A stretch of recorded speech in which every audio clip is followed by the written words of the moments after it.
క్రీస్తునందు ప్రియమైనటువంటి సోదర సహోదరులకు ప్రభు అయిన యేసు క్రీస్తు నామంలో మీకు వందనాలు, శుభములు తెలియచేస్తున్నాను. దేవుడు మన జీవితాల్లో మరొక నూతన దినాన్ని అనుగ్రహించారు. దేవునికి ఎన్నో స్తుతులు స్తోత్రాలు చెల్లిస్తున్నాను. ప్రియులరా, ఈ ఉదయకాల సమయంలో మీ అందరికీ కూడా very good morning to all of you. దేవుడు చక్కటి శుభోదయాన్ని మన జీవితాల్లో అనుగ్రహించారు. ఈరోజు మన జీవితాల కొరకు దేవుని యొక్క వాగ్దానము లూకా సువార్త 1వ అధ్యాయం 13వ వచనంలో ఈ విధంగా దేవుని యొక్క వాక్కు వ్రాయబడింది. భయపడకము, నీ ప్రార్థన వినబడినది. భయపడకము, నీ ప్రార్థన వినబడినది. ప్రియులరా, ఈరోజు మనం ఏం చేస్తున్నా, మనం ఏ ప్రార్థన చేస్తున్నా, దేని గురించి మనం దేవుణ్ణి అడుగుతున్నా, దేని గురించి మనం దేవునికి మనము మొరపెట్టుకున్నా, మన ప్రార్థన దేవుడు వింటాడు అనేటువంటి సత్యము మర్చిపోవద్దు. ఈరోజు మీ సమస్యల గురించి ప్రార్థన చేస్తున్నారా? దేవుడు వింటాడు ఆ ప్రార్థన. ఈరోజు మీ యొక్క ఆర్థిక ఇబ్బందుల గురించి దేవునికి ప్రార్థన చేస్తున్నారా? దేవుడు తప్పకుండా వింటాడు. ఈరోజు మీ అనారోగ్య సమస్యలను బట్టి దేవునికి ప్రార్థన చేస్తున్నారా? తప్పకుండా దేవుడు వింటాడు. తగిన సమయం ముందు సమాధానం ఇస్తాడు. ఈరోజు మీ కుటుంబ సమస్యల నిమిత్తము ప్రార్థన చేస్తున్నారా? తప్పకుండా దేవుడు వింటాడు. ఈరోజు మీ ఉద్యోగంలో సమస్యలను బట్టి దేవునికి ప్రార్థన చేస్తున్నారా? దేవుడు తప్పకుండా వింటాడు. ఈరోజు మీ వ్యాపారంలో సమస్యలను బట్టి దేవునికి ప్రార్థన చేస్తున్నారా? దేవుడు తప్పకుండా వింటాడు.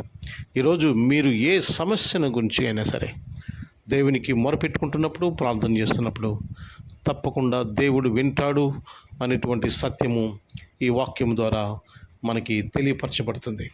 కనుక ప్రియమైన సహోదరి సహోదరులారా, భయపడొద్దు. మన దేవుడు ప్రార్థన వినే దేవుడు. కనుక మనము ఏమి అడిగినా దేవుడు సమాధానం ఇవ్వటం లేదని అనుకోవద్దు, నిరాశపడవద్దు, కృంగిపోవద్దు, ఆందోళన పడవద్దు, బెంగపడవద్దు. దేవుడు తప్పకుండా మన ప్రార్థన వింటాడు. ఆయన సమాధానము అందిస్తాడు. తగిన సమయమందు దేవుడు తన యొక్క ఆశీర్వాదాన్ని మన కోసం ఆయన పంపిస్తాడు. కనుక నిరాశపడొద్దు ప్రియమైన సహోదరి సహోదరులారా.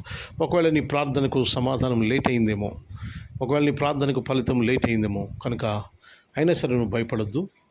దేవుడు మన ప్రార్థనలు వినే దేవుడు. ఈరోజు ఏ సమస్యను బట్టి అయినా సరే దేవుడు మన ప్రార్థన వింటాడు. ప్రార్థన చేయండి, దేవునికి చెప్పండి. దేవుడు చెప్పాడు, అడుగుడు మీకు ఇవ్వబడునని చెప్పాడు. కనుక దేవుని అడుగుదాం మనము. దేవుడు మనల్ని దీవించి ఆశీర్వదించునుగాక. ఆమేన్. ప్రార్థన చేసుకుందాం. మా ప్రియ పరలోకపు తండ్రి, మీ ఘనమైన శ్రేష్టమైన నామానికి వందనాలు చెల్లిస్తున్నాం ప్రభువా. ఈరోజు నూతన దినము మా జీవితాలు మీరు అనుగ్రహించినందుకు వందనాలు ప్రభువా. ఈరోజు మీ యొక్క వాక్యం ద్వారా మాతో మాట్లాడినందుకు వందనాలు. మీరు ప్రార్థన వినే దేవుడు ప్రభువా. ఏ సమస్య అయినా సరే మీతో చెప్పుకుంటే దేవుడు ప్రభువా మీరు మాకు సమాధానం అందిస్తారు. కనుక మీరు ప్రార్థన వినే దేవుడు, ప్రార్థనకు జవాబు ఇచ్చే దేవుడు తండ్రి. ఈరోజు మీ ప్రియ బిడ్డలందరూ కూడా దేనికోసం అడుగుతున్నారో ప్రభువా మీరు సమాధానం ఇమ్మని, వాటిని పరిష్కరించమని కోరుతున్నాను. దేవా, ఏ సమస్యను బట్టే అయినా సరే ప్రభువా మీ ముందుకు వస్తున్నప్పుడు దేవా మీ బిడ్డల యొక్క సమస్యలను దరిచేర్చుకొని వాటికి సమాధానం ఇమ్మని మిమ్మల్ని కోరి ప్రార్థన చేస్తున్నాను. ప్రభువా సహాయం చేయండి నాయన.